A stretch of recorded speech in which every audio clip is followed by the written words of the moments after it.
They stood across from the DoubleTree Hotel, where most of the major media people were staying, anticipating the Democratic primary.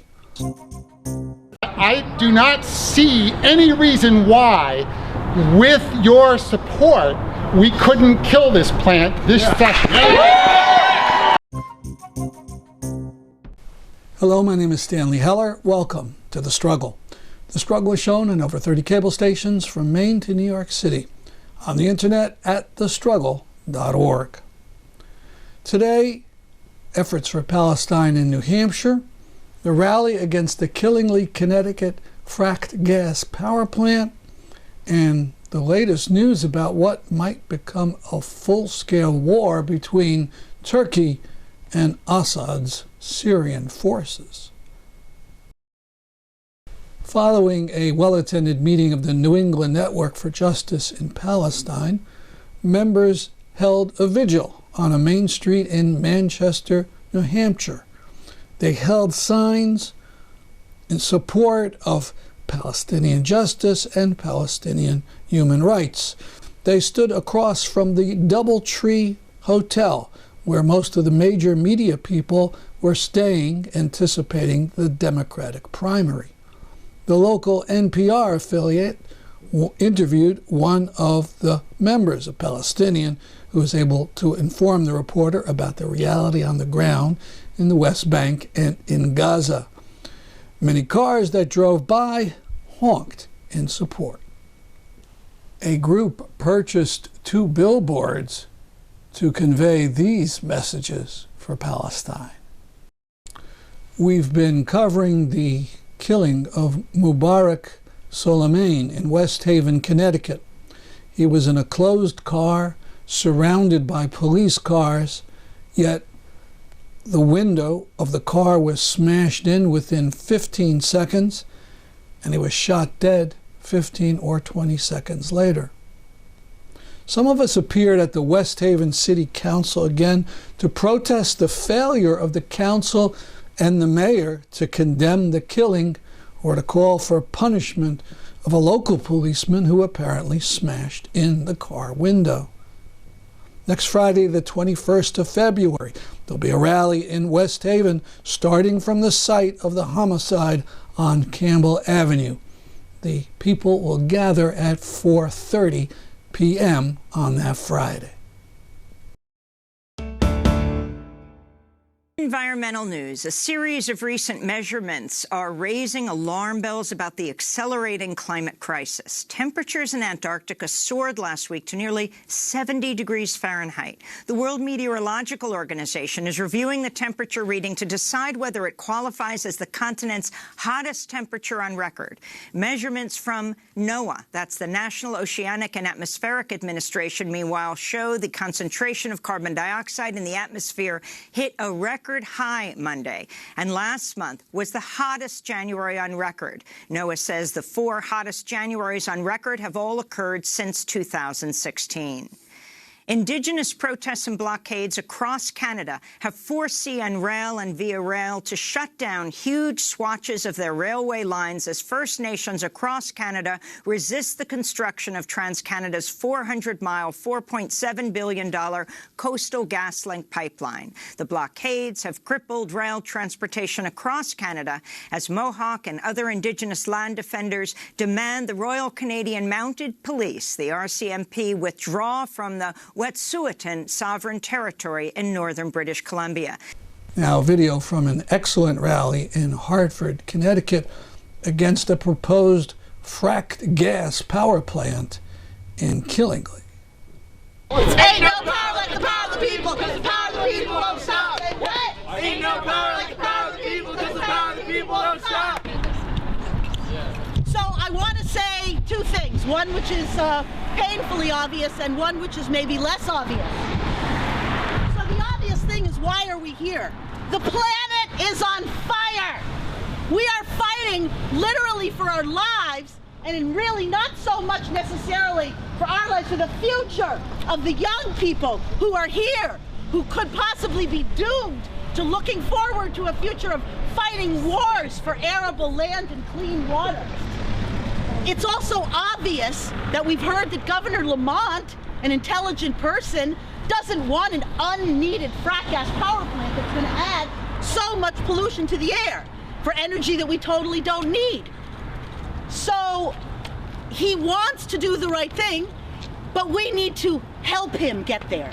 We need to support him and show him that we believe in his understanding that fracked gas, more fracked gas in Connecticut, is a climate disaster.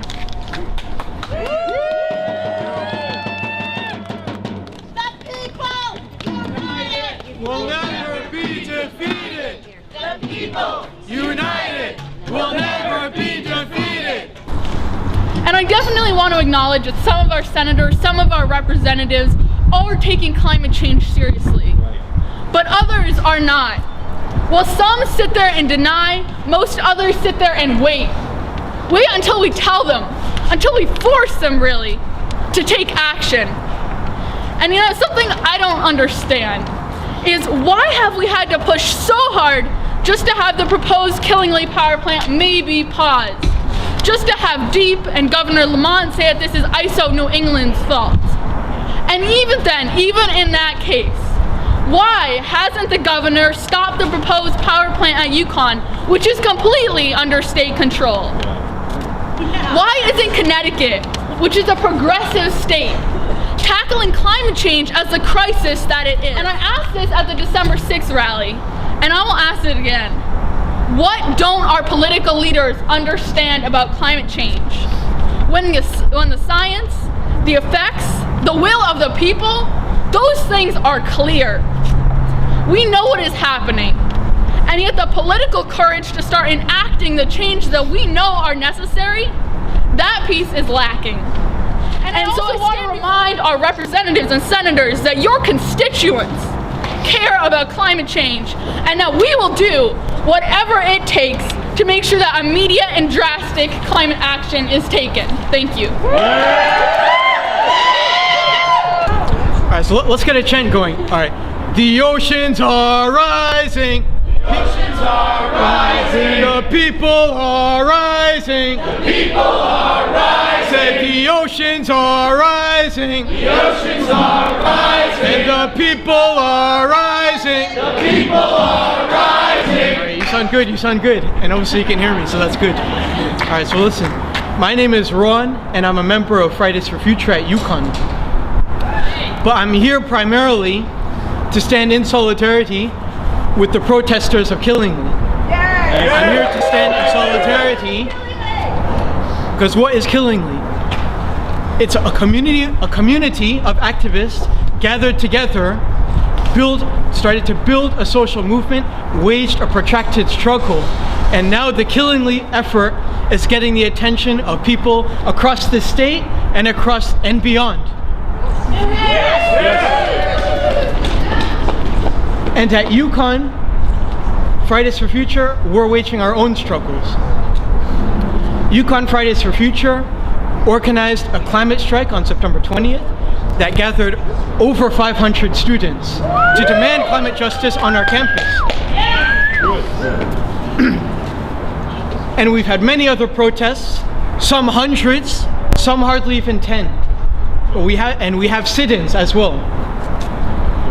And with our efforts, we successfully were able to get our president to agree to stop building a power plant that would use fracked gas. Hello, I'm Leticia Colombe Mejias, and I'm here representing Efficiency for All and Green Eco Warriors today, as well as the ratepayers and residents of Connecticut. And my people, many of them cannot be here today because many low-income and middle-class communities do not have the luxury of taking the day off to come and stand with us. But it doesn't mean that they don't care about their climate or their children or their lungs. Natural gas was the drug that we chose to get off of coal. We know that gas is not good for us, but the state and the nation are simply rationalizing the continued use of natural gas, the drug of choice, instead of getting clean, to the point that right now we are saying that we should go binge before we go get clean. Right. Our state's Governor's Council on Climate Change voted unanimously to recommend greenhouse gas emission reductions of 45% below 2001 levels by 2030. Yet we stand here today fighting against the implementation of another new fossil fuel electricity plant. The gas companies would have us believe that gas is cheaper, cleaner, and more efficient. And our state has been singing the tune, faster, cheaper, and cleaner for far too long. Despite the deep investments in expansion of gas for heating and electric generation, our cost of energy has continued to rise, and so have carbon emissions, polluting fossil fuel air particles, and our rates of asthma in our communities of color and beyond. As an awarded building scientist, I'm here to tell you, as an energy expert and as a mother, that gas, although cheap, is only cheap because we subsidize it. And gas is not clean. From extraction to transportation, through leaky pipelines and combustion, it is a dirty business.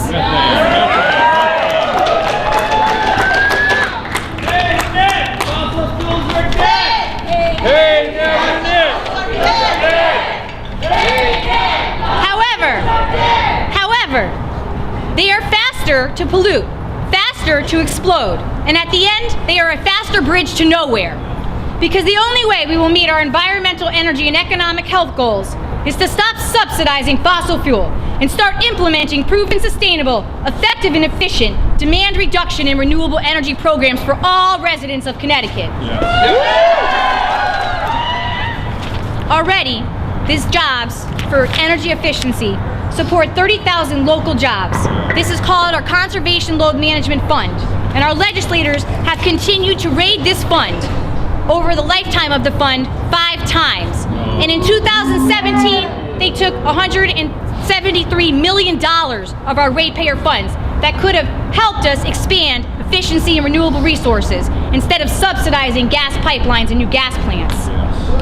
Expanded reduction would lower our energy use by 30%, allowing us to invest in renewables and meet our energy needs with clean resources and a clean energy. Rise up, and the power come down. And the people rise up, and the power come down. Try to stop us, but we keep coming back. They try to stop us, but we keep coming back. Gonna rise up till it's won. We gonna rise up till it's won. The U.S. Department of Defense is the single biggest polluter on the face of the planet. Its carbon footprint is larger than most countries on the face of this planet. And they are the biggest procurer of fossil fuel products. And its most carbon-intensive activity is war. We should not use codified language for that, actually. Its most carbon-intensive activity is the slaughter of people worldwide. There is no climate action plan that does not recognize that our resources can no longer be thrown into weapons of war, that defends the interests of the military-industrial complex and the super rich. My name is Earl McWilliams, and I got a story for you.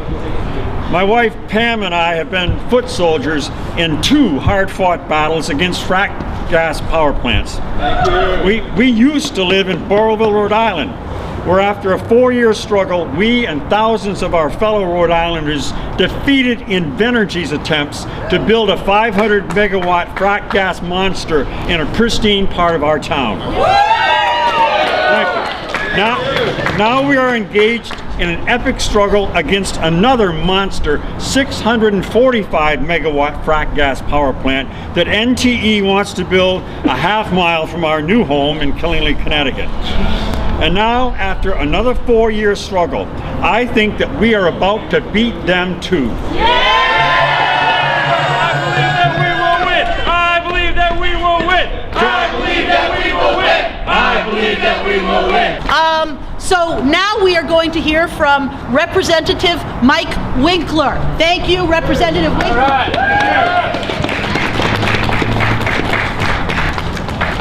So many times we get called out here for an issue that we know that our chances of success are slim in that year. And but you know, we fight the good fight. This is not one of those times. The There is not widespread statewide support for the Killingly plant. There's a company support and there's a local support, but in this building, and I've talked to members of the Energy and Technology Committee that I'm on, there is openness to the idea of doing what we can to make sure that plant never goes in operation. That's right! And if you listen to Ms. Dykes and Deep, they don't seem to be standing behind this plant solidly. They seem to be wandering off, and I do not see any reason why, with your support, we couldn't kill this plant this session. Kill the plant! Kill the plant! Kill the plant! Kill the plant! Kill the plant! Kill the plant! I just want to thank you all for coming, and I want to thank Martha for this great shirt. Although I have to take off my coat and freeze to wear it, so let's just say, frack no, gas has got to go. Frack no, gas has got to go. Frack no, gas has got to go. Frack no, gas has got to go. Frack no, gas has got to go. Frack no, gas has got to go. Frack no, gas has got to go. Gas has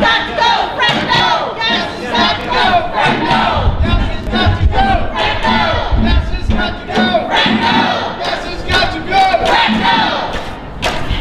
Anyway, so I don't want, a lot of people said the things that I usually say, so I won't be too long, but I just want to say that, like, it's great that you're out here. It's great that we have legislators out here. What's frustrating is that we go to Deep and we go to their hearings and we say, we don't want any more frack gas because it's killing the climate. And when your house is burning, you don't just give up and walk away and let it burn. You fight the fire. And they say, well, it's a legislative thing, and the legislators have to tell us. And then I go to the legislators and say, you have to stop this plant. And they say, well, that's up to Deep in the Connecticut Siting Council. So everyone has to take action here. We need every part of the government to say that gas is not a solution, because it's not. Fossil fuels are not a solution. Like, every single oil and gas plant has violated environmental laws, has environmental safety laws, and has killed people. And I'm not talking about the people that die from asthma and pollution every day, because that's millions of us that happen. I'm talking about the people who work for gas companies. They die every single day in this world. And then we have the activists that's killed so these oil companies can make money. The oil and gas industry is an industry of death, and we don't need that anymore. Right. We have gone past the point where we have to burn things for energy. We have the technology to do this. We don't need this anymore. Governor Ned Lamont needs to recognize that. Katie Dykes needs to recognize that. We're going to hear from Senator Julie Kushner, and then we'll hear from May Flexer. Just to let you know, I have a hashtag. Do you want my coat? No. My hashtag is not related. You get it? Julie Kushner? Okay. We didn't get that. You got it now. So I'm the senator from the 24th district, and that is Sherman, New Fairfield, Danbury, and part of Bethel. And you probably know that New York is constructing a power plant called Cricket Valley Power Plant, and that is only 8 miles from Sherman, Connecticut. The people who live in the northwest corner of Connecticut are extremely concerned about the kind of pollution that they will face from that plant going online.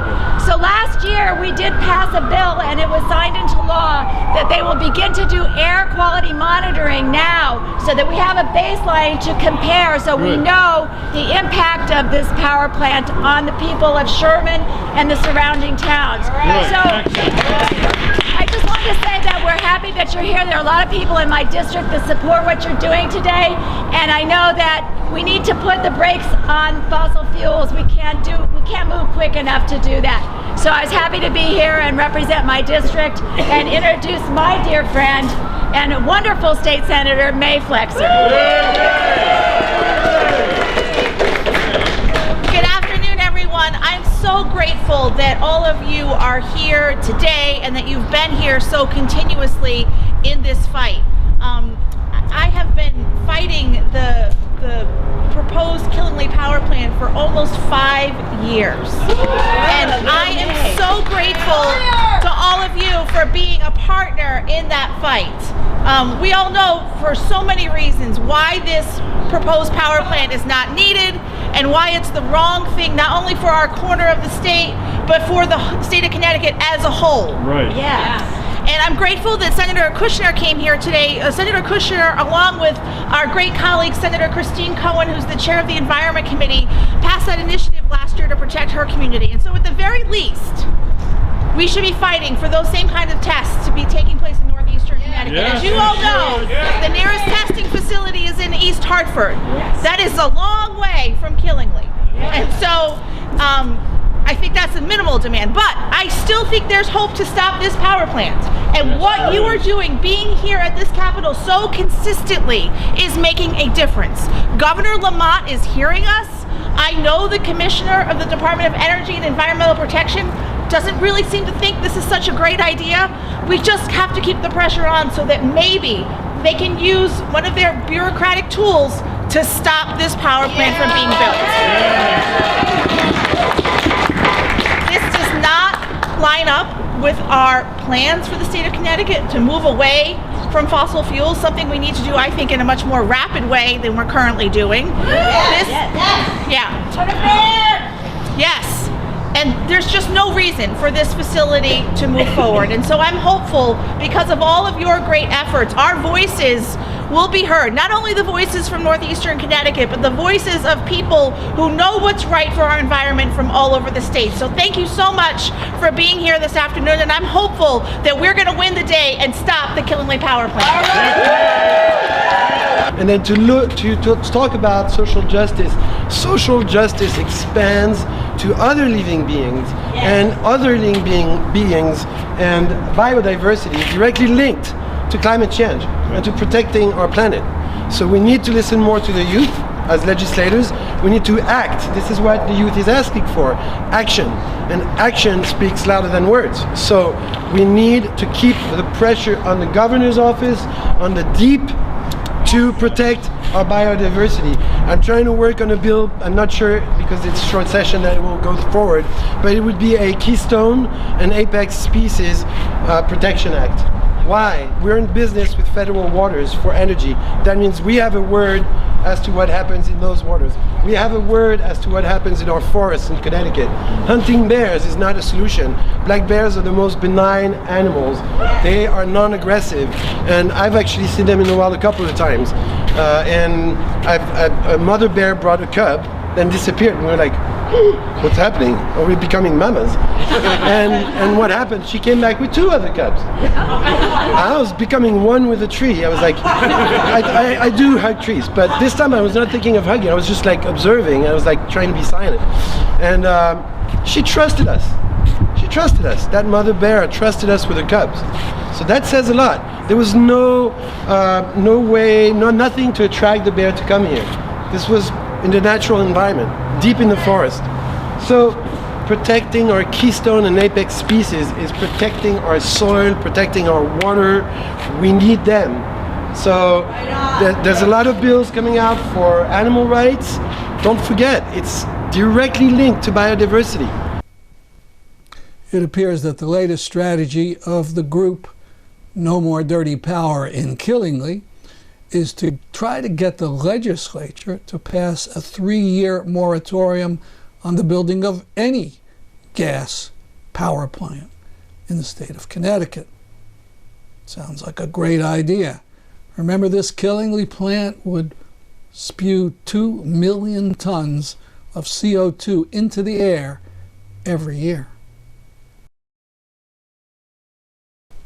From Middle East Eye, video about what might be the next act in the war in Syria. A possible major clash between the Erdogan government in Turkey and the Assad regime. As you know, Assad is hell-bent on conquering Idlib.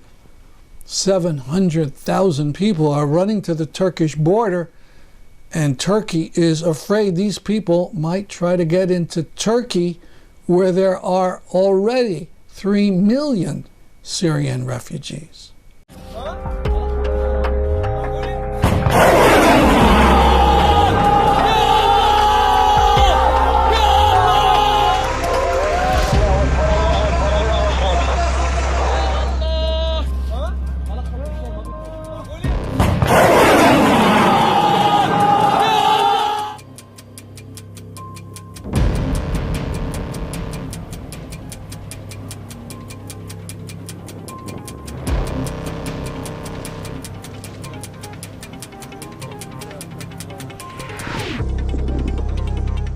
Şubat ayı sonuna kadar rejimi Soçi muhtırası sınırları dışına, yani gözlem noktalarımızın gerisine çıkartmakta kararlıyız.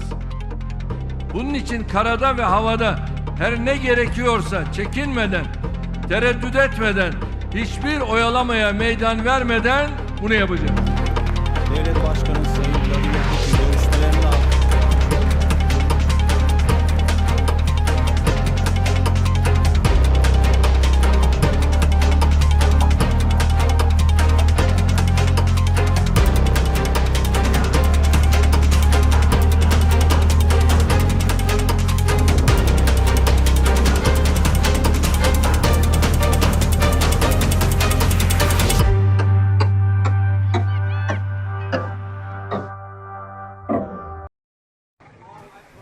You can barely see it in the sky, but another helicopter was hit by a missile in the Aleppo area just after it dropped its barrel bombs.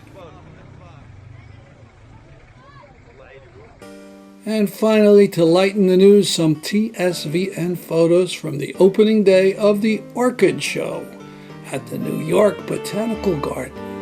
It took place on Valentine's Day.